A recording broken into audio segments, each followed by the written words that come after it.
Bạn đang nghe tiếng nói nhân tạo từ Trung tâm Không gian mạng Viettel. Chiều nay, mùng 3 tháng 7, bà Nguyễn Thị Hến, 83 tuổi, ở ấp Bửu Đông, xã Long Điền Đông, huyện Đông Hải, tỉnh Bạc Liêu, cho biết gia đình bà đã tìm được người con gái sau 22 năm mất tích.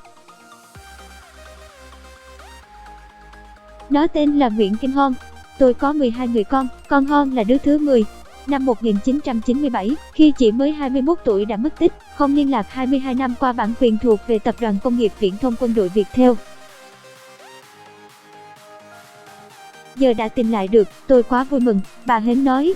Theo bà Hến, trước đây, chị Hon đã có chồng nhưng do hai vợ chồng không chung sống được với nhau nên ly dị và không có con chung. Cảm ơn bạn đã sử dụng dịch vụ của Trung tâm Không gian mạng Viettel. Chị Hon lúc gặp lại anh trai thứ 5 tên là Nguyễn Văn Tảng. Ảnh Internet. Sau đó, chị Hon lên thành phố Giọng Độc được nghiên cứu và phát triển bởi các kỹ sư Trung tâm Không gian mạng Viettel.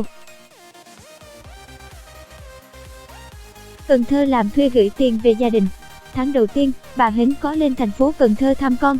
Dịch vụ tổng hợp tiếng nói được cung cấp bởi Trung tâm Không gian mạng Viettel. Dịch vụ tổng hợp tiếng nói được cung cấp bởi Trung tâm Không gian mạng Viettel.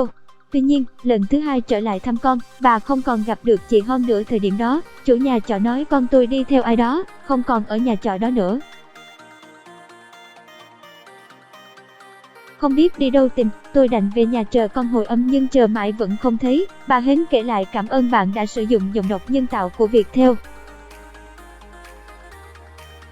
Cảm ơn bạn đã sử dụng dịch vụ của Trung tâm Không gian mạng Viettel.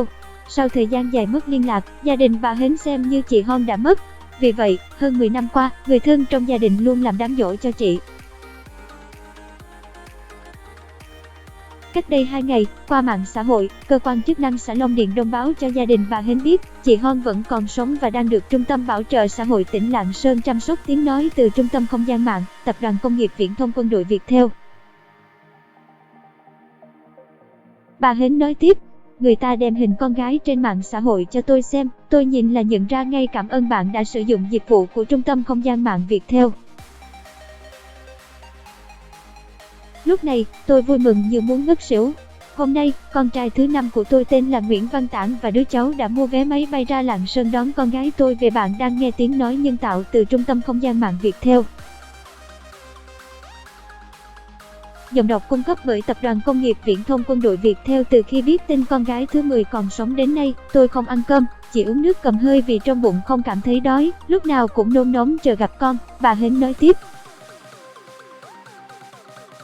Bạn đang nghe tiếng nói nhân tạo từ Trung tâm Không gian mạng Viettel.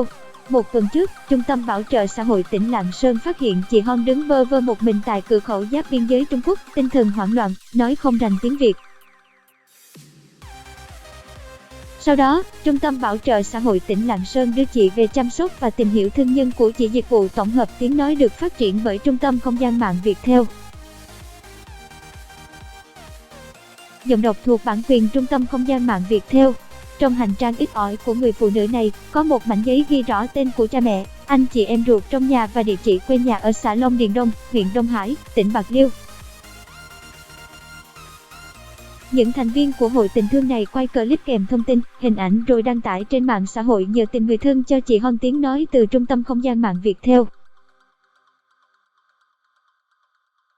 Chỉ trong vài ngày ngắn ngủi, clip thông tin về câu chuyện của chị Hon nhanh chóng nhận được sự quan tâm của cộng đồng mạng. Tiếng nói từ Trung tâm Không gian mạng, Tập đoàn Công nghiệp Viễn thông Quân đội Viettel. Tiếng nói từ Trung tâm Không gian mạng Viettel. Theo hình xây.